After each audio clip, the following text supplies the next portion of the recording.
Hey everybody, I have three T206 Hall of Famers to show you. This is kind of going to be a long-winded video. I had a little bit of extra time today while I was drinking my coffee to do some research on these guys. So first up, you have heard of the Georgia Peach. This is the Delaware Peach, Mr. Vic Willis. I like this card, and this is a really solid example for a 2.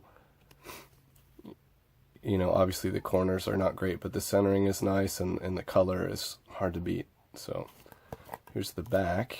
Piedmont 150, obviously it has a stain. So a little bit more about Vic Willis. He was a workhorse pitcher. He won 20 games 8 times in his career and lost 20 games 3 times. 388 complete games, and he had 45 complete games in one season, which I thought was pretty crazy. So he was elected to the Baseball Hall of Fame in 1995. So obviously old timers committee. Next up, the Old Fox, Clark Griffith. This is another great example for in a lower grade. This is a very good 3. But I mean, look at that card. Obviously it's off center a little bit, and the corners are not the best, but I mean, look at that. 350. This is an old SGC case with the hologram on the back, but you can kind of see that the issues what brought it down, but the front just don't come through to the front. So Clark Griffith, I think he's best known as a manager, but he was also a pitcher, and he won 20 games 7 times, and he also owned the Washington Senators from 1920 to 1955. So he kind of did it all. And he was elected to the Hall of Fame in 46.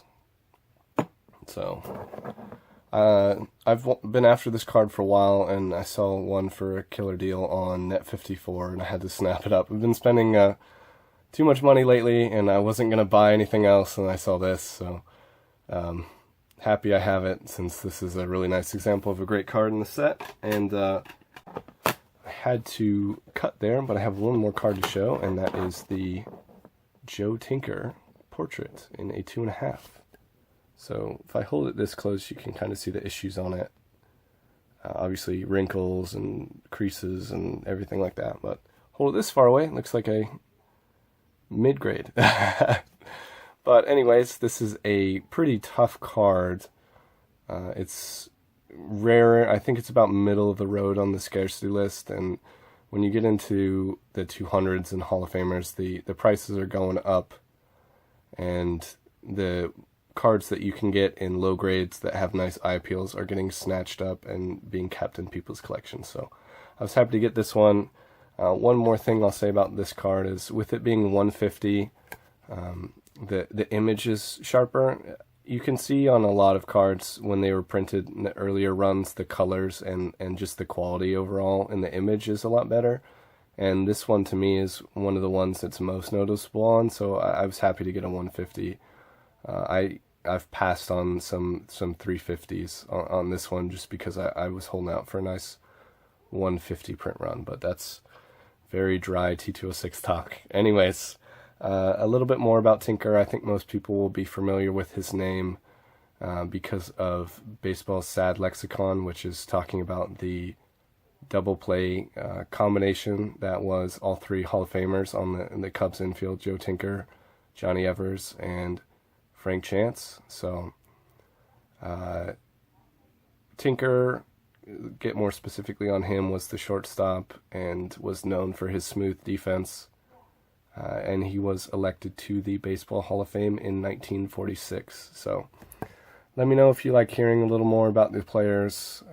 Not something I'll do on some of the no-namer guys in the T206 set, but with bigger guys, or if someone has a story and people are interested, I will try and share that. So let me know which card was your favorite, and if you have any questions about T206 or T205 or anything like that, let me know. I'd be happy to talk to you about them. I hope everyone has a nice weekend, and thank you.